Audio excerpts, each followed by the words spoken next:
میرے نبی کریم علیہ الصلوۃ والسلام کی صفائی کا، نفاست کا، حضور کے حسن کا، ظاہری حسن کا جو اللہ نے دیا تھا، اس کا حال یہ ہے کہ رب فرماتا ہے والضحیٰ واللیل اذا سجا، محبوب تیرے چمکتے ہوئے چہرے کی بھی قسم ہو، اور جب اس کے گرد زلفیں چھا جاتی ہیں مجھے اس کی بھی قسم ہو۔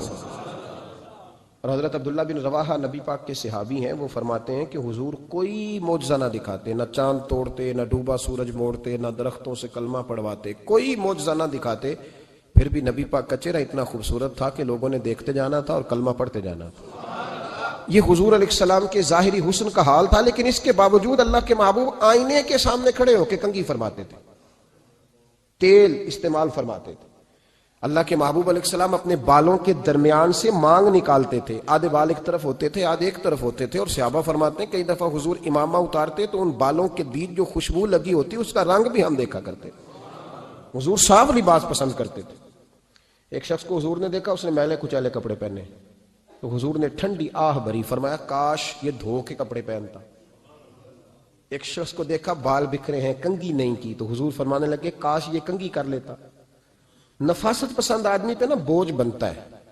جو آدمی، آپ کو پتہ ہے کہ امام شافعی تو فرماتے ہیں جمعے والے دن غسل کرنا واجب ہے، مت غسل نہ کرے تو جمعہ ہی نہیں ہوگا۔ اگرچہ ہمارے امام صاحب کے نزدیک سنت ہے۔ یہ سنت کب بنا؟ ایک دن نہ بہت سارے لوگ اپنے اپنے کام سے اٹھے مسجد میں آ گئے، مسجد نبوی میں۔ کوئی کسان تھا تو کھیت سے اٹھ کے آ گیا، کوئی مزدور تھا تو مزدوری سے اٹھ کے آ گیا۔ تو مسجد میں جب بہت سارے لوگ جمع ہوئے نا، تو بعض لوگوں کو دقت محسوس ہوئی، تو رسول کریم علیہ السلام نے فرمایا کتنا ہی اچھا ہو کہ تم جمعے والے دن نہا کے آیا کرو۔ بس وہ صحابہ کا مزاج ہمارے والا نہیں تھا کہ تفصیل بتائیں، حکمت بتائیں، ملے گا کیا، ثواب کتنا، نہ نہائے تو گناہ، یہ کوئی نہیں۔ حضور نے کہا کہ نہا کے آؤ تو کتنا ہی اچھا ہے۔ پھر کسی صحابی نے کبھی بھی بغیر غسل کیے جمعہ ادا ہی نہیں کیا، کسی نے بغیر غسل کے کبھی جمعہ ادا ہی نہیں کیا نا۔ اسلام بڑا خوبصورت دین ہے۔ حضور نے فرمایا جو کچا پیاز کھائے وہ مسجد نہ آئے، پہلے مسواک کرے، دانت صاف کرے، پھر آئے۔ نبی پاک صلی اللہ علیہ وسلم نے فرمایا جو کچی مولی کھائے مسجد نہ آئے۔ مولی کھانا جائز ہے، پیاز کھانا جائز ہے، لیکن منہ سے بدبو آتی ہے۔ نبی پاک علیہ السلام کا ظاہری حسن کیا بات ہے۔ میلاد مبارکہ میں نبی پاک علیہ السلام کی جو چیز بڑی کھل کے واضح آتی ہوتی ہے وہ رسول اللہ کا حسن و جمال ہے۔ آپ کی والدہ سیدہ طیبہ طاہرہ حضرت سیدہ آمنہ رضی اللہ تعالیٰ، اماں جی کہتی ہیں کہ میرے محبوب جب میرے بطن اقدس میں آئے تو جو تکالیف عورتوں کو ہوتی ہے مجھے ان میں سے کوئی تکلیف بھی نہیں ہوئی، اور اماں جی کہتی ہے مجھے کبھی کوئی ثقل، کوئی بوجھ محسوس نہیں ہوا، اور فرماتی ہیں کہ جو ولادت کے وقت لوگوں کو، عورتوں کو تکلیف ہوتی ہے مجھے وہ بھی نہیں ہوئی، اور فرماتی ہیں کہ نبی کریم علیہ السلام پیدا ہوئے تو ہمیں حضور علیہ السلام کی ناف کو کاٹنا نہیں پڑا، ناف بریدہ پیدا ہوئے، ختنہ شدہ پیدا ہوئے۔ آپ کو پتہ ہے عورتیں غسل دیتی ہیں بچے کو پیدا ہونے کے بعد، لیکن میرے محبوب نے سجدہ ہی کر لیا پیدا ہوتے ہی، امتی امتی کہتے ہوئے پیدا ہوئے۔ حق نے فرمایا کہ بخشا الصلاۃ والسلام، اور پہلے سجدے پر روز ازل سے درود۔ میرے امام فاضل بریلوی کا جو انداز تکلم ہے نا، اس کی بھی حد ہی کوئی حد ہی نہیں، کہاں تک ان کی محبت جاتی، کہنے لگے پہلے سجدے پہ روز ازل سے درود، یادگاری یہ امت پہ لاکھوں سلام، یادگاری یہ امت پہ لاکھوں سلام۔ بتائیے بغیر وضو کے، بغیر غسل کے سجدہ ہو جاتا ہے؟ تو حضور نے سجدہ کر کے بتایا کہ اللہ نے مجھے پاک صاف پیدا کیا ہے۔ نبی پاک صلی اللہ علیہ وسلم کی والدہ نے جب یہ باتیں ارشاد فرمائیں تو لوگوں نے پوچھا ان سے کہ اماں جی پھر آپ ایک جملے میں بتائیں کہ ماجرا سارا کیا تھا، آخر ایک ولادت تو ہوئی نا، آپ کے وجود اطہر سے ایک بچہ تو نکلا، تو یہ کیا تھا؟ تو سیدہ آمنہ فرمانے لگی خرج منی نور، بس میرے وجود سے ایک نور نکلا ہے، بس میرے وجود سے ایک، اور روشنی آتی جاتی ہے تو کسی کو تکلیف نہیں دیتی، ایک نور نکلا۔ میرے رسول کریم علیہ السلام کو ظاہری حسن بھی کمال دیا، اور پھر حضور کی نفاست پسندی، صفائی پسندی۔ نبی پاک جب بات کرتے تھے نا تو حضور کے دانتوں سے نور نکلتا تھا، اس کے باوجود حضور ہر وضو کے لیے مسواک کرتے۔ میں نے ہر نماز کے لیے نہیں کہا، میں اپنے لفظوں کا ذمہ دار ہوں۔ کس کے لیے بولے آپ حضرات؟ ہر وضو کے لیے، یعنی اگر نبی پاک نے وضو نماز کے لیے کیا تب بھی مسواک کی، اور اگر قرآن شریف کی تلاوت کے لیے کیا تو پھر بھی مسواک کی، کسی اور موقع کے لیے وضو فرمایا تو پھر بھی مسواک کی۔ اور سیدہ عائشہ فرماتی ہے جب بھی حضور گھر سے نکلنے لگتے پہلے مسواک فرماتے، حالانکہ رسول پاک کے دندان اقدس تو نور والے تھے، ضرورت ہی نہیں تھی ہماری تعلیم کے لیے نفاست پسندی. ایک بات میں نے شروع کرنی ہے پر آپ نے ناراض نہیں ہونا, پہلے وعدہ کر لیں. جڑے نہیں بولے انہوں نے کی ارادہ ہے, ہو جانا ہے, چلو ہو جائے, کوئی گل نہیں, خیر ہے, ہو جائیں آپ ناراض. نبی پاک نے بڑی مونچھیں نہیں پسند کی, حضور کو اچھی نہیں لگتی تھی. ایک بات پوچھتا ہوں آپ سے, یہ درد دل ہے میرا اور صرف سمجھانے کے لیے عرض کر رہا ہوں, کوئی تنقید نہیں, اللہ تعالیٰ مجھے نیت کا وضو عطا کرے. ایک بات بتانا, اگر بہو کھانا پکا کے لائے اور سالن سے بال نکل آئے تو پھر اس کا کیا حال ہوتا ہے؟ کئی تو بوڑھے پلیٹ اٹھا کے دیوار میں مارتے ہیں, ایسا ہی ہوتا ہے نا, یہ کیا ہے؟ اور اگر کبھی روٹی سے نکل آئے تو بیوی صاحبہ کا کیا حال ہوتا ہے؟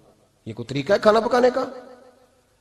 اور اللہ تعالیٰ معاف کرے, اگر کبھی ہوٹل میں چلے جائیں امیر لوگ 15,000 کا ڈنر کرنے, تو وہاں کسی سالن کی پلیٹ سے بال نکل آئے تو پھر تو پیسے کیا دینے ہیں, پھر تو ان کو اور جرمانہ ہو جاتا ہے. یہ تو سارے بال نکل آئے تو مشکل, اور ویسے بھی جو نفاست ہے نا طبیعت کی, اس پر بوجھ بنتا ہے, بال کھانے میں ہو آٹے میں ہو تو بوجھ بنتا ہے. تو بڑی مونچھوں والا دوست بھائی بزرگ جب پانی پیے گا تو بال پانی میں جائیں گے کہ نہیں جائیں گے؟ حکیم اور ڈاکٹر کہتے ہیں کہ کینسر کے مرض کا خطرہ ہے. اب باقی بھی راضی نہ ہو, حضور نے بڑی مونچھیں بھی پسند نہیں کی اور چھوٹی داڑھی بھی پسند نہیں کی.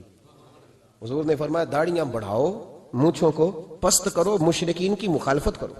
اور ایک مقام پہ رسول پاک علیہ السلام نے یہاں تک فرمایا کہ جو مونچھیں پست نہیں کرتا وہ ہم میں سے ہے ہی نہیں. اتنے سخت لفظ. ایک صحابی تھے, آپ یقین کریں نا, کئی دفعہ دوستوں کو کہنا پڑتا ہے, اور کئی دفعہ نا مجھے محسوس ہوتا ہے کہ یار ہم روز ہی کہتے ہیں, لیکن کہتے پتہ کیوں ہے کہ بوجھ بنتا ہے وہ بندہ جو اس طرح کی تباہ کے ساتھ آتا ہے, جو حضور نے پسند نہیں کیا. ایک شخص نبی پاک کے سامنے آیا, قاضی عبد الدائم دائم صاحب نے لکھا ہے, بڑی خوبصورت بات لکھی ہے. کہنے لگے حضور کے سامنے وہ اکثر آیا کرتا تھا تو مونچھیں بڑی تھی, حالانکہ داڑھی بھی بڑی تھی, مونچھیں بھی بڑی تھی. 2-4 دفعہ حضور نے باتوں باتوں میں تحت اللفظ سمجھایا. کچھ بندے نہیں سمجھتے, تحت اللفظ سمجھاؤ یا بڑا کھول کھول کے سمجھاؤ پر بات سمجھنے کو تیار نہیں ہوتے. پتہ نہیں کیا ایسا حسن ہے بھئی, جو حسن نبی پاک نے پسند نہیں کیا وہ کبھی حسن ہو سکتا ہے, کبھی خوبصورتی ہو سکتی ہے. وہ کسی کا ذاتی کلچر تو ہو سکتا ہے پر دین کی تہذیب نہیں. نبی کریم علیہ السلام نے کئی دفعہ سمجھایا تو ان کی سمجھ میں بات نہ آئی. ایک دن وہ بیٹھے ہوئے تو حضور نے ایک صحابی سے فرمایا کینچی لاؤ. کہنے لگے میں سمجھ گیا کہ میرے ساتھ کچھ ہونے لگا ہے. ساتھ ہی حضور نے فرمایا ایک مسواک بھی لانا. کہنے لگے میں نے کہا بچت ہو گئی, میرے تو دانت صاف ہے. تو یہ شاید اس کی بات ہونے لگی ہے جس کے دانت بھی ٹھیک نہیں. دونوں چیزیں جب آ گئی نا تو حضور اٹھے اور نبی پاک نے مسواک ان کے ہونٹوں پہ رکھی, اسی سے آبی ہونٹوں کے اوپر مسواک رکھ کے تو اوپر سے حضور نے مونچھیں کاٹ لی. فرمایا یہ نہ ایسا کرو, یہ چیز مجھے پسند نہیں ہے. حضور نے نفاست پسندی کو. اب تو اللہ تعالیٰ خیر کرے, ملانگا آ گئے مارکیٹ میں, ملانگ درویشی فقیری, ان کے پاس رش بھی زیادہ ہے, ان کے درباروں پہ بھی رش زیادہ ہے. جی کہتے ہیں حضرت صاحب درویش آدمی ہے. بھئی روٹی تو پورے ٹائم پہ کھاتا ہے, مونچھیں کٹوانے میں ہی درویش ہو گیا ہے. نہ بال کٹواتا ہے نہ مونچھیں کٹواتا ہے. یہ گرو نانک کی تعلیمات ہیں, یہ نبی پاک کی تعلیم نہیں. وجود کا کوئی بال نہ کٹوانا یہ سکھوں کا طریقہ ہے, مسلمانوں کا یہ انداز. یہ کدھر کی فقیری ہے؟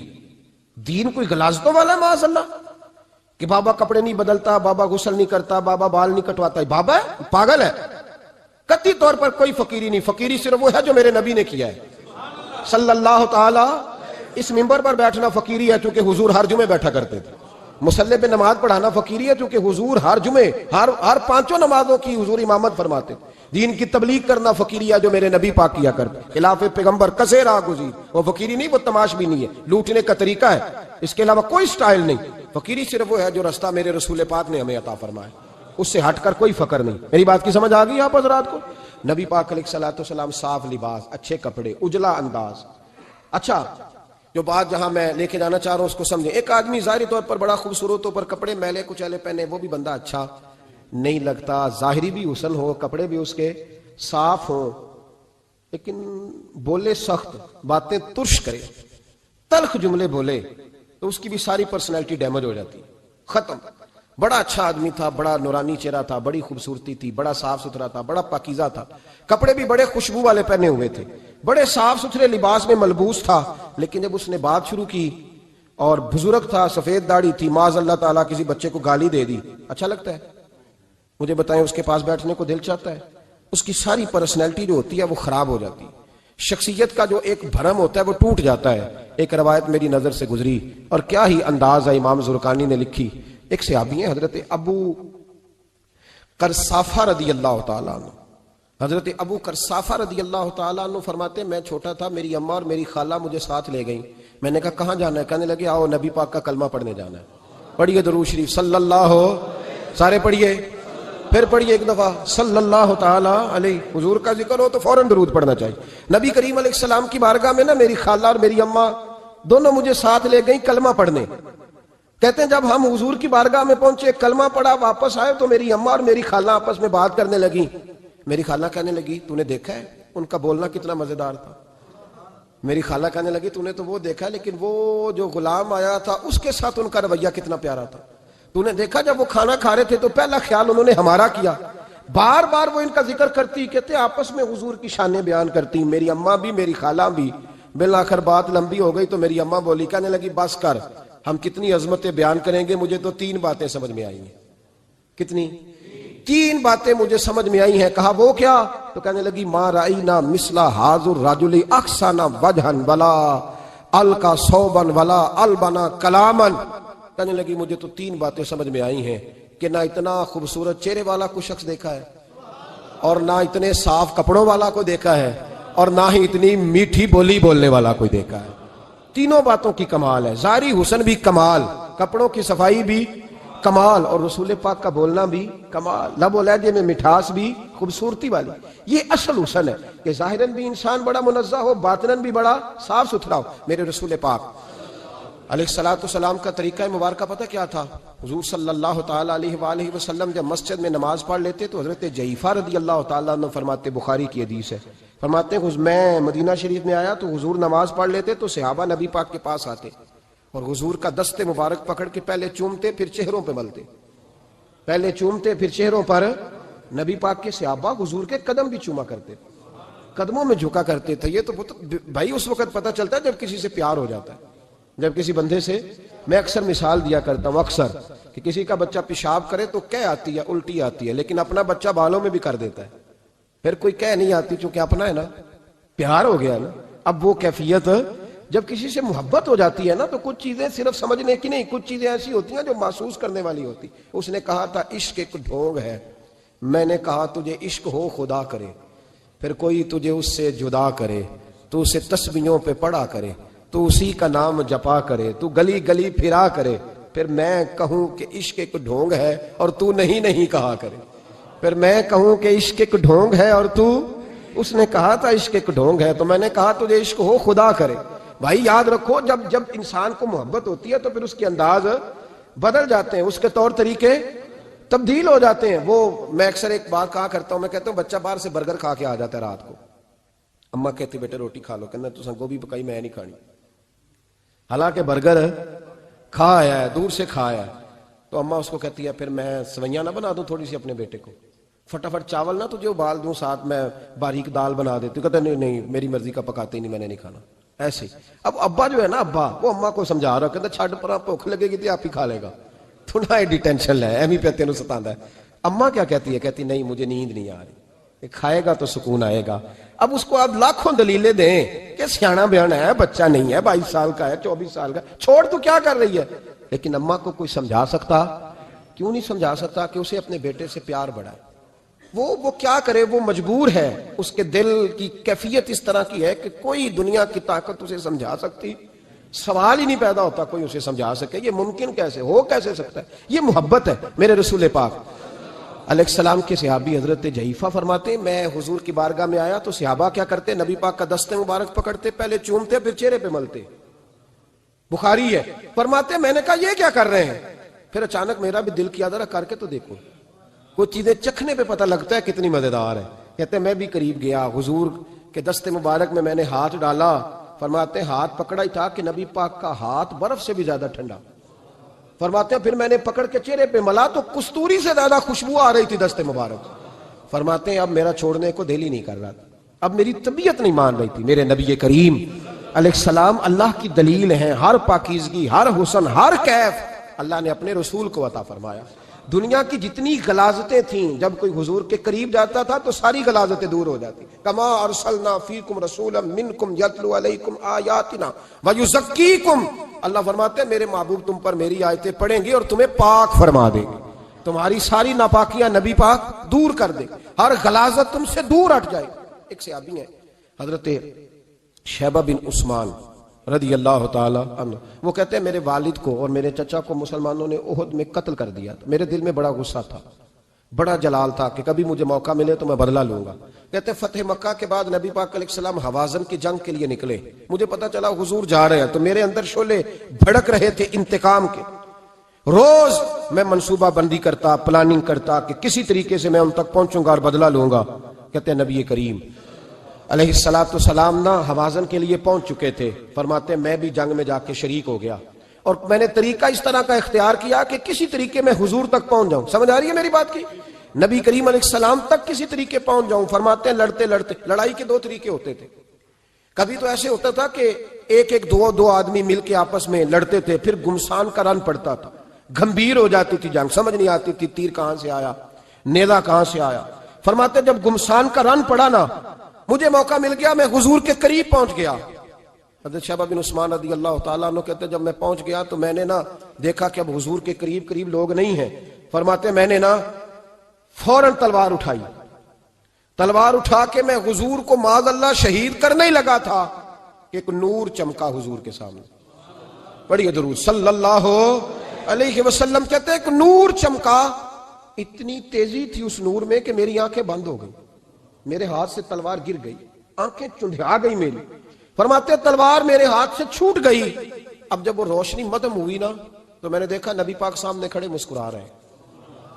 میں نے کر دیا، آپ نے سن لی، ذرا دیکھو تو صحیح، جو تلوار لہرائے اسے دیکھ کے بھی کبھی کو مسکرایا ہے؟ جس نے تلوار ہی لہرا دی، جو شہید کرنے ہی لگا تھا، پہنچ گیا تھا۔ لیکن یہ اخلاق میرے رسول پاک کا ہے صلی اللہ اعلیٰ حضرت فاضل بریلوی کا ایک شعر میں نے پڑھا۔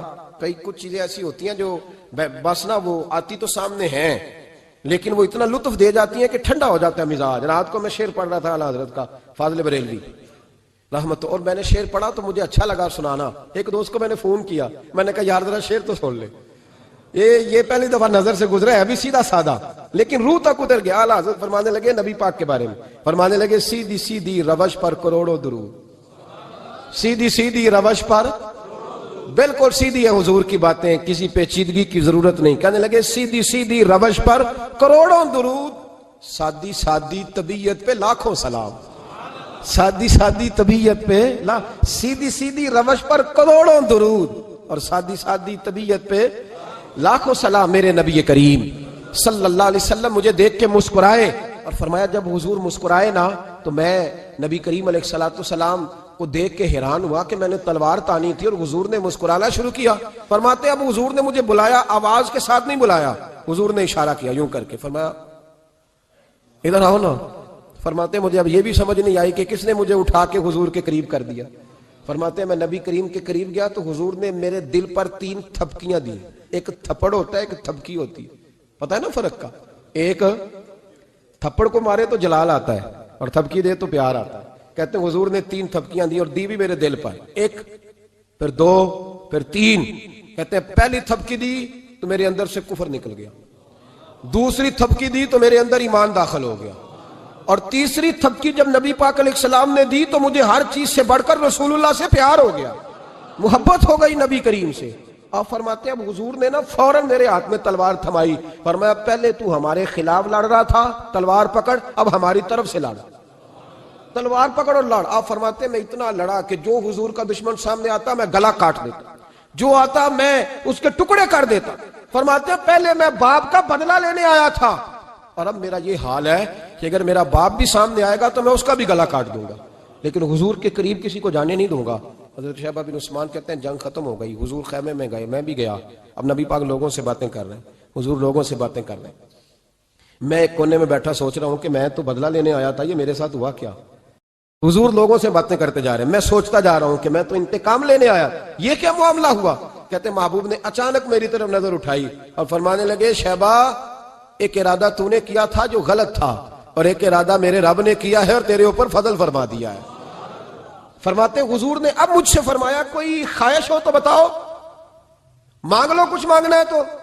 میں نے عرض کی یا رسول اللہ میری بخشش کی دعا کر دیں، بڑا میرا خوفناک ماضی ہے، میں اسلام کا بڑا دشمن رہا ہوں، حضور دعا کر دیں یاد ماضی عذاب ہے یا رب، چھین لے مجھ سے حافظہ میرا، یا رسول اللہ بڑے گناہ ہیں میرے، دعا کر دیں۔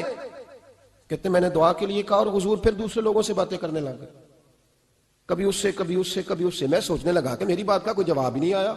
جب تو 3 بار میں نے سوچا تو میرے کریم نے پھر توجہ میری جانب کی اور فرمایا تو نے بخشش کی دعا کا کہا تھا، میں نے سن لیا ہے، رب کریم نے تیری بخشش فرما دی ہے، اللہ نے تجھے بخش دیا ہے، تیری خطائیں رب کریم نے معاف کر دی۔ نبی پاک کے دست مبارک کی برکت، رسول پاک۔ ایک صحابی تھے حضرت فرقد ان کا نام تھا رضی اللہ تعالی۔ پہلے نا میں جب گفتگو کیا کرتا تھا نا تو میں صحابہ کا نام نہیں لیتا تھا، میں کہتا تھا ایک صحابی فرماتے ہیں، چونکہ صحابہ کے نام مشکل تھے، لوگوں کو یاد نہیں رہتے۔ ایک دن میرے دل میں خیال آیا کہ نام لیں گے نہیں تو انہیں آئیں گے کیسے، چلو خود کسی کو یاد ہو جائے گا۔ تو مجھے اچھا لگا، پچھلی دفعہ میں نے حضرت سعد بن ناجیہ کا نام لیا تو مجھ سے میرے دوستوں نے کہا ذرا لکھ کے دیں کیا نام تھا۔ مجھے خوشی ہوئی کہ یار اگر یہ لفظ کہے جائیں گے تو لوگوں کو دلچسپی ہوگی۔ حضرت فرقد ایک صحابی تھے، اور یہ وہ صحابی ہیں جنہوں نے حضرت عمر کے زمانے میں موصل کا علاقہ فتح کیا تھا، بڑے دلیر تھے، ان کی 4 بیویاں تھیں۔ وہ کہتے ہیں جب بھی یہ گھر میں آتے تو خوشبو اتنی اعلیٰ لگا کے آتے کہ ہم حیران ہو جاتی۔ عورتیں زیادہ تیاری کرتی ہیں نا مردوں سے کہ نہیں؟ کیا آج کل مرد زیادہ کرتے ہیں؟ چلو میں درد چھوڑو، میں اپنی اصلاح کرنا، تسی دوواں گلاں تے انجن کیتا ہے، اب پتہ نہیں سچ کیا ہے، کون زیادہ تیاری کرتا ہے؟ چلو بیٹھے جو مرد نے، ویسے میرے پاس جو اخباری تراشے ہیں ان میں یہ لکھا ہے کہ آج کل مردوں کے میک اپ پہ زیادہ خرچ آنے لگا ہے، یہ تحقیقی رپورٹ ہے۔ اور پاکستان میں سب سے زیادہ جو اخراجات ہیں وہ میک اپ کے سامان کے ہیں۔ پہلے لڑکیاں بیوٹی پارلر جاتی تھی، اب لڑکے بھی جاتے ہیں۔ پہلے صرف دلہن جاتی تھی، اب سارا خاندان جاتا ہے۔ اللہ تعالیٰ معاف کرے۔ اس کے باوجود بڑی غربت ہے ملک میں، پریشانی بھی بڑی ہے، اس کے علاوہ ہمیں غریبوں کا درد ہے، اس کے باوجود ہم لوگوں کی مدد کرنا چاہتے ہیں۔ پتہ نہیں کیا ترجمہ کیا ہم نے غریب پروری کا، کیا معنی بنایا، اللہ ہی بہتر جانتا ہے کہ وہ چیزیں جن کی بالکل حاجت نہیں، بالکل ضرورت نہیں، ان پر لاکھوں لٹا کے کہتے ہیں وہ دیکھو بیچارے کو روٹی نہیں مل رہی۔ تو بھائی آپ مہربانی کرتے خالی کنگھی کر لیتے، باقی پیسے غریب کو دے دیتے۔ لیکن چلے معیار ہے نا ہمارا اپنا معیار ہے، اس پر میں جاتا نہیں، بات نہیں کرتا۔ نبی کریم علیہ الصلوۃ والسلام کے صحابی ان کی ازواج کہتی ہیں کہ اب عورتیں زیادہ تیاری کیا کرتی تھیں، لیکن وہ جب گھر آتے نا تو اتنی خوشبو لگاتے، کہتی ہم چاروں مل کے کوشش کرنے لگی، ڈھونڈنے لگی کہ وہ خوشبو کا پتہ کریں جو یہ لگاتا ہے۔ ہم نے بازار سارے تلاش کر لیے۔ عرب کے اندر آج بھی خوشبو کا بڑا شوق ہے اور بڑی مہنگی خوشبو ملتی ہے، کبھی آپ بازار جائیں، کہتی ساری خوشبوئیں لگا لی، تھک گئیں۔ ایک دن چاروں سوتنے مل کے بیٹھی، کہنے لگی ہم نہیں اس کا مقابلہ کر سکتے، آج پوچھ ہی لے کہاں سے خوشبو لگاتا ہے، پوچھ ہی لیتے ہیں، چلو بات ہی ختم ہو جائے، پوچھ لیں۔ یہ ہم جتنی مرضی اعلیٰ لگائیں، جب یہ آ جاتا ہے نا، کچھ لوگ میرے محفل ہوتے ہیں، جہاں آ جاتے ہیں وہاں چھا جاتے ہیں، تو یہ جب آتے ہیں تو چھا ہی جاتے ہیں۔ کیا کریں، اس طرح کا میرے محفل ہے، کیا کریں اس کا؟ فرمانے لگی ایک دن چاروں سوتنوں نے مل کے ان کو بٹھا لیا، کہنے لگی بتاؤ تو صحیح خوشبو کون سی لگاتے ہو؟ کہنے لگے کوئی بھی نہیں، کبھی لگائی نہیں، آج تک نہیں لگائی۔ تو کہتے ہیں بیویاں کہنے لگی صحابہ تو غلط بیانی نہیں کرتے، پر آپ کیا بات کر رہے ہیں، یہ کیسے ہو سکتا ہے کہ آپ آتے ہیں تو ہم حیران ہو جاتی ہیں۔ فرمانے لگے جس دن کی تم لگی ہوئی ہو نا میری خوشبو کا مقابلہ کر دے، مجھے پہلے دن کا پتا ہے۔ تو میں نے کہا چلو زور لگا ہی لیں، دیکھ ہی لیتے ہیں کہاں تک بات جاتی ہے تمہارے پاس جتنا زور لگا لو۔ بہرحال میں اللہ کی قسم اٹھا کے کہتا ہوں کبھی نہیں لگائی۔ تو بیویاں کہنے لگی پھر بتا تو صحیح، تو ایک دلیر آدمی ہے، اور جو دلیر لوگ ہوتے ہیں وہ خوشبوؤں کے اور کپڑوں کے اور ان چیزوں میں زیادہ وقت نہیں لگاتے، ان کے تو مشن اور طرح کے ہوتے، آپ تو مجاہد قسم کے آدمی ہیں پر ہر وقت خوشبو آتی ہے۔ تو حضرت فرقد رو پڑے، کہنے لگے بیمار ہو گیا تھا، لاچار ہو گیا، حکیموں طبیبوں نے انکار کر دیا، وجود پر میرے آبلے نکل آئے، پھنسیاں بن گئی، ان میں پیپ بھر گئی، بیٹھ نہیں سکتا تھا، اٹھ نہیں سکتا، جب تھک گیا نا تو دروازہ رسول پہ چلا گیا، جب تھک گیا طبیبوں کا، تھکایا ستایا حضور کی بارگاہ میں، کہا محبوبہ دیکھے تو صحیح میرا کیا حال ہے۔ حضور ذرا دیکھ کے، چل نہیں سکتا، سو نہیں سکتا، بیٹھ نہیں سکتا، تیرے علاوہ غم کسے بتاؤں؟ کہتے ہیں حضور نے فرمایا 70 ڈھانپ لے، باقی سارے کپڑے اتار دے۔ 70 ڈھانپ لے، کہتے ہیں ٹخنوں سے لے کر ناف تک میں نے 70 ڈھانپ لی، باقی سارے کپڑے اتارے۔ حضور کیا کریں گے؟ فرماتے ہیں نبی پاک نے دست مبارک اٹھایا، برف سے ٹھنڈا، کستوری سے زیادہ مہکنے والا، فرماتے ہیں پورے وجود پر میرے حضور نے دست مبارک ایک دفعہ لگا دیا، اب جدھر جدھر سے گزرتا ہوں ساری دنیا خوشبو سے بھر جاتی ہے۔ یہ نبی پاک کا دیا ہوا نور ہے، یہ حضور کی عطا کردہ شفا ہے، یہ رسول پاک کے حسن کی خیرات ہے۔ ایک شاعر نے ایک فکرہ کا کمال کر دی، کہنے لگا ظلمت کو ان کے نور نے کافور کر دیا، جس پر پڑی نظر اسے بھی نور کر دیا۔ رسول پاک علیہ السلام کے دست خیر میں وہ برکات تھیں۔ حسن کی دو قسمیں ہوتی ہیں، ایک حسن ہوتا ہے ملمہ سازی والا، بیوٹی پارلر والا، ایک حسن ہوتا ہے باطن کا۔ بچے پتہ کیوں خوبصورت ہوتے ہیں؟ اس پر علماء مناطقہ نے بحث کی ہے، محدثین نے لکھا ہے۔ بچہ گدھے کا بھی ہو تو پیارا لگتا ہے، چھوٹا بچہ اگر اس کا رنگ بہت گورا نہ بھی ہونا، صرف چھوٹا ہو، وہ پیارا لگتا ہے، اس میں ایک جاذبیت ہوتی ہے۔ اس پر ہمارے مفسرین نے، محدثین نے، علماء مناطقہ نے ایک بحث کی ہے۔ وہ کہتے ہیں اصل بات یہ ہے کہ بچے جھوٹ نہیں بولتے، بددیانتی نہیں کرتے، دھوکہ نہیں کرتے۔ یہ جو اندر کی عیاریاں ہوتی ہیں نا، چہرہ بھی خطرناک کر دیتی ہیں، اور جب اندر حسن ہوتا ہے تو باہر بھی حسن ہی ہوتا ہے۔ بچے میں کوئی مکاری عیاری نہیں ہوتی، فساد نہیں ہوتا، نیت میں فطور نہیں ہوتا، کسی کو لوٹنے کا ارادہ نہیں، کسی کو شیشے میں اتارنے کا پروگرام نہیں بتاتا۔ بچہ چرب زبان نہیں ہوتا، اس کو طریقہ نہیں ہوتا، وہ لوگوں کو قائل کرنے کے ہر وقت دوڑتا نہیں، الٹی سیدھی گیمیں نہیں چلاتا، کیونکہ اندر حسن ہوتا ہے تو وہ حسن اس کے چہرے پر معصومیت بن کے آتا ہے۔ سمجھ آ رہی ہے میری بات کی؟ اس کی دلیل میرے رسول پاک علیہ السلام نے بخاری میں فرمایا اللہ کا ولی وہ ہے جس کا چہرہ دیکھو تو اللہ یاد آ جائے۔ اب یہاں یہ نہیں فرمایا گورا چٹا ہو، خوبصورت ہو، بس اس کے چہرے میں معصومیت ہوتی ہے، وہ سچا ہوتا ہے، وہ کھرا ہوتا ہے، اس کا حسن چہرے پہ آتا ہے۔ میرے رسول کریم علیہ السلام کا جو حسن تھا نا، وہ اندر کی صداقت کی روشنی تھی، وہ اندر کے کیف کا نور تھا جو حضور کے چہرے پر عیاں ہوتا تھا۔ اس لیے نبی پاک کا چہرہ جو تھا وہ آنکھیں چدھیاتا نہیں تھا، بلکہ آنکھوں کو اچھا لگتا تھا۔ شاہ عبد الرحیم صاحب محدث دہلوی شاہ ولی اللہ صاحب کے والد ہیں، اور ہمارے بر صغیر پاک و ہند میں جتنے بھی مسالک ہیں یہ سارے شاہ ولی اللہ صاحب کے شاگرد بنتے ہیں۔ وہ کہتے ہیں میرے ابا جی نے خواب دیکھا اور خواب میں انہیں رسول اللہ کا دیدار نصیب ہوا۔ تو نبی کریم علیہ السلام کی بارگاہ میں شاہ ولی اللہ صاحب کے ابا جی کہنے لگے حضور ایک بات بڑی اڑ گئی ہے میرے دل میں، بڑی، تو کتابوں سے جواب نہیں ملا، آج رب کریم نے موقع دیا ہے اس سوال کا جواب۔ تو عبد الرحیم پوچھو کہ یا رسول اللہ حضرت یوسف کا حسن دیکھ کے لوگوں نے انگلیاں کاٹ لی، پر آپ کو تکنے والے تکتے ہی رہے، کوئی بھی ہوش نہیں ہوا، کسی نے انگلی نہیں کاٹی۔ تو کہتے ہیں محبوب نے فرمایا عبد الرحیم رب کریم نے اپنی غیرت کے ساتھ میرے حسن پر 70,000 پردے ڈالے، یہی بہتر ہے کہ پردوں میں وہ پردہ پوش رہے، وہ اگر پردے اٹھا دے تو کسے ہوش رہے۔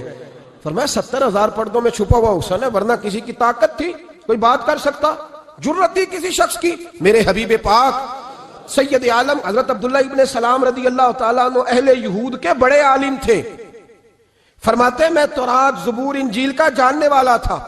جس دن حضور مدینہ طیبہ ایک قصوہ نامی اونٹنی پر بیٹھے تھے، میں حضور سے مناظرہ کرنے، بحث کرنے آیا، میرے ساتھ میرے شاگرد تھے، ارادہ تھا بحث کروں گا، نبی پاک کو بڑے معاذ اللہ کڑوے کڑوے سوال کروں گا۔ کہتے ہیں حضور بیٹھے تھے قصوہ نامی اونٹنی پہ اور گردن مبارک جھکی ہوئی، ہونٹوں پر حضور کے زیر لب ہلکی سی مسکراہٹ تھی۔ نبی پاک تھوڑا بولتے تھے پر جتنا بولتے تھے وہ دلوں میں اترتا جاتا تھا۔ فرماتے ہیں میں جب گیا نا، میرے شاگرد ساتھ تھے، مناظرہ کرنے گیا، مناظرہ، شاگرد ساتھ تھے، فرماتے ہیں میں بڑے سوالات تیار کر کے گیا، پر حضور گھوڑے پہ بیٹھے تھے۔ دو باتیں میں نے سنی، حضور نے فرمایا رشتہ داروں سے اچھا سلوک کرو، اپنے غلاموں کا خیال کرو۔ کہتے ہیں وہ شاگرد مجھے دھکے دینے لگے، کہنے لگے چلو استاد جی آگے ہو، کرو سوال، چلو نا آگے بڑھو نا آگے۔ یہ کئی دفعہ نعرے لگانے والے بھی مروا دیتے ہیں نا، چلو نا چلو آگے، چلو بڑھو آگے، کرو بات، آؤ نا۔ کہتے میں ذرا آگے بڑھا، دھکا دیا انہوں نے، فرماتے میں آگے بڑھا اور میں نے قریب محبوب کے قریب جا کے کہا حضور مجھے کلمہ پڑھا دے، میں مسلمان ہونے آیا ہوں۔ یعنی عام آدمی تو قائل ہو جاتا ہے عالم اور تورات زبور انجیل کا جاننے والا، حضور کلمہ پڑھائیں۔ کہتے میں واپس آیا نا کلمہ پڑھ کے، تو شاگرد کہنے لگے استاد جی آپ تو مناظرہ کرنے آئے تھے، یہ کیا ہوا؟ تو یہ لفظ ہے حضرت عبداللہ ابن سلام کے، فرمانے لگے تم نے نبی پاک کا چہرہ نہیں دیکھا، ان کی آنکھوں کی روشنی نہیں دیکھی، تم نے چہرے کی معصومیت نہیں دیکھی، لب و لہجے کا وقار نہیں دیکھا؟ کتنے دنوں کے تھکے ماندے آج وہ مدینے پہنچے، پر ان کے لب و لہجے میں کوئی اکتاہٹ، کوئی تھکاوٹ، کوئی لفظوں میں جھول تم نے دیکھا ہے؟ فرمانے لگے جس کا اس طرح کا چہرہ ہوتا ہے وہ جھوٹا نہیں سچا ہوا کرتا ہے۔ میرے نبی پاک علیہ السلام کے غلام حضرت عارف بن عبداللہ رضی اللہ تعالیٰ عنہ فرماتے ہیں کلمہ پڑھنے سے پہلے ایک دفعہ ہمارا سارا قبیلہ تجارت کے لیے نکلا تھا، اور اس وقت منظر یہ ہوتا تھا کہ ہم اپنی عورتوں کو بھی ساتھ لے جاتے تھے، 6 مہینے سفر کرنا ہوتا تھا، اونٹ گھوڑے ہم بیچا کرتے تھے، عورتیں بھی ساتھ رہتی، کھاتے بھی پکاتے بھی۔ کہتے ہیں ایک سفر سے ہم واپس آ رہے تھے تو مدینے کے باہر صحرا میں ہم نے پڑاؤ کیا، اکیلے رسول پاک صلی اللہ، پھر ایک دفعہ پڑھیے گا، ایک دفعہ پھر کہیے گا صلی اللہ تعالی علیہ وسلم. کہتے ہیں نبی پاک تنے تنہا اکیلے حضور نہ سیر کرتے کرتے کرتے کرتے ہمارے قافلے کے پاس سے گزرے, خیمے لگے تھے, پڑاؤ کیا, محبوب تشریف لے آئے. کہتے ہیں حضور سید عالم صلی اللہ تعالی وسلم تشریف لائے. کوئی قبیلے میں سے قافلے میں سے حضور کو جانتا نہیں تھا. ایک سرخ رنگ کا اونٹ تھا ہمارے سردار کا جو بکنے سے رہ گیا تھا, بڑا خوبصورت. کہتے ہیں نبی پاک کو پسند آ گیا. حضور پوچھنے لگے تم کون ہو؟ کہا جی مسافر ہے. کہاں سے آئے ہو؟ فلاں جگہ سے آئے ہیں. کس لیے آئے ہو؟ ہم تجارت کی غرض سے نکلے. اونٹ بیچو گے؟ بیچنا ہے. کتنے کا سودا طے ہوا؟ اس نے کہا اتنے لینے, حضور نے کہا اتنے دینے ہیں. بات طے ہو گئی. کہتے ہیں لگام حضور نے پکڑی اور فرمانے لگے وہ سامنے میرا شہر ہے جس کا نام مدینہ, وہ میرا شہر ہے. میں ابھی مدینے جاتا ہوں, اپنے غلام کو بیچتا ہوں اور تمہیں آ کے نہ قیمت دے جاتا ہے. محبوب گھوڑے کی لگام تھا, اونٹ کی لگام تھا, میں نکیل تھا, میں اونٹ تھا سرخ رنگ کا. حضور لے کے جب نکلے نا, تھوڑا سا چند قدم آگے گئے تو ان میں سے ایک شخص بولا, کہنے لگا سردار آپ سیانے لوگ ہیں, سمجھدار ہیں. اس شخص کا نام پوچھا آپ نے, قبیلہ پوچھا ہے, ایڈریس کا پتہ ہے کہاں رہتا ہے, اتنا قیمتی اونٹ دے دیا. سردار بھی کہنے لگا, سارے کہنے لگے یار ان کی باتوں میں اتنی لذت تھی, ان کے گفتار و رفتار اتنی باوقار تھی, مزیدار تھی کہ ہوش ہی کوئی نہیں رہا. بھئی ہم پرانے تاجر ہیں, کبھی اس طرح کا سودا کیا ہی نہیں جس طرح کا آج ہو گیا. اوہو واقعی کچھ نہیں یاد رہا, کوئی سمجھ نہیں آئی. وہ ابھی نظر آ رہے, ایک آدمی دوڑ کے جاؤ, دوڑ کے اور جا کر کے نا ان سے کہو, بڑی جائز بات ہے, وہ ناراض بھی نہیں ہوں گے. ان سے ایک شخص کہو کہ بھئی اونٹ دے جاؤ, پیسے لے آنا اور اپنا مال لے جانا, دوڑ کے جاؤ. ایک شخص دوڑنے لگا تو سردار کی بیوی خیمے کے اندر تھی, پردے کے پیچھے سے بولی, کہنے لگی خبردار کوئی پیچھے نہ جائے, اگر پیسے مل گئے تو ٹھیک ہے, نہ ملے تو میں دے دوں گی, کوئی پیچھے نہ, کوئی نہ جائے پیچھے. سردار کہنے لگا تو جانتی ہے؟ کہنے لگی نہیں. کہا گارنٹی کیوں دے رہی ہے؟ تو کہنے لگی تم نے ان کا چہرہ نہیں دیکھا, تم تو سودے کر رہے تھے, میں پردے کے پیچھے سے دیکھ رہی تھی. پیر مہر علی شاہ صاحب کو کسی نے کہا تھا نبی پاک کا حلیہ بیان کریں, بتائیں حضور کے کان مبارک کیسے تھے, آنکھیں کیسی تھی, ناک مبارک کیسی تھی, بینی مبارک کیسی تھی. تو پیر مہر علی شاہ صاحب کہنے لگے کوئی مثل نہیں ڈھولن دی. کہنے لگے مجھ سے نہیں بیان ہوتا حضور کا حلیہ, کوئی مثل نہیں ڈھولن دی. تو چپ کر مہر علی, ایتھے جا نہیں ہوں بولن دی, بس کر, تو بیان کر سکتا ہے اتنی طاقت. اعلیٰ حضرت نے کہا لم یاتی نذیر کفی ناظرین مثلے تو نشد, پیدا جانا. کہا حضور مثال تو تب آپ کی بنے گی نا, کوئی آپ کی طرح کا پیدا تو ہوگا, تب بھی مثال بنے گی, تو جب ہوا ہی نہیں تو مثال کیسے بنے گی. کہنے لگی کوئی نہ جائے, نہ پیسے آئے تو میں دے دوں گی. میں تو پردے کے پیچھے سے دیکھ رہی تھی, ان کے چہرے کا وقار دیکھا, ان کی آنکھوں کی روشنی دیکھی, ان کے لفظوں کا حسن دیکھا. تم 50 باتیں کرتے تھے, وہ ایک جواب دیتے تھے اور گنے چنے لفظ بولتے تھے. ان کی سادگی کا وقار دیکھا, جانے دو, نہ پیسے آئے تو میں دوں گی.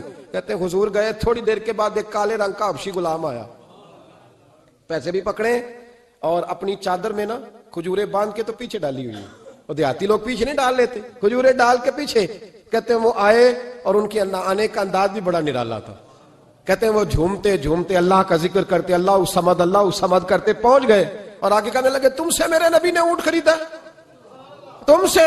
کہا ہم سے خریدا ہے. کہنے لگے یہ تمہارے پیسے, اور پھر چادر کھول کے صحرا پہ بچھا دی. کہنے لگے یہ تمہارے پیسے اور کھجورے کھاؤ, میرے نبی نے تحفہ بھیجا ہے, کھاؤ حضور نے تحفہ بھیجا ہے. تو وہ سردار کی بیوی اوٹ ہٹا کے کہنے لگی اور کالے رنگ کے حبشی غلام انہیں کھجوریں کھلا اور مجھے اس عزت والی ماں کا نام بتا جس کے گھر میں ایسا لال پیدا ہوا. انہیں کھجوریں کھلا اور مجھے اس عظمت والے باپ کا نام بتا جس کے گھر میں ایسا پھول کھلا ہے. وہ قبیلہ تو بتا تو صحیح, وہ کون تھے. 2 گھڑیاں رکے ہیں پر خوشبو ہی پھیل گئی ہے, رنگ ہی بدل گیا, تار کوئی مثل نہ ڈھولن دی. تو چپ کر مہر علی, ایتھے جا نہیں ہوں بولن دی.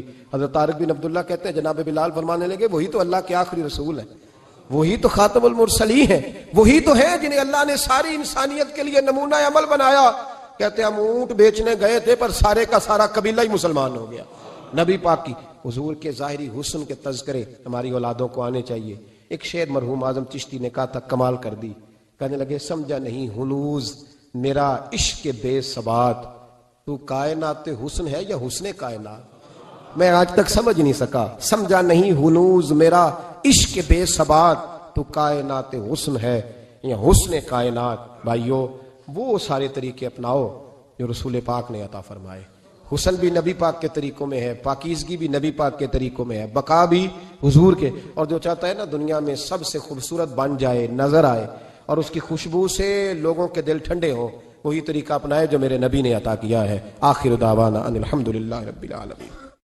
دے کے حضور آکھن منگتے دی خیر ہووے، دے کے حضور آکھن منگتے دی خیر ہووے، منگتا کبے سکی دے، منگتا کبے سکی دے، بوہے دی خیر ہووے، دے کے حضور آکھن منگتے دی خیر ہووے، دے کے حضور آکھن. اور جنت بڑی جگہ لگیا جڑی جگہ تے، جنت بڑی جگہ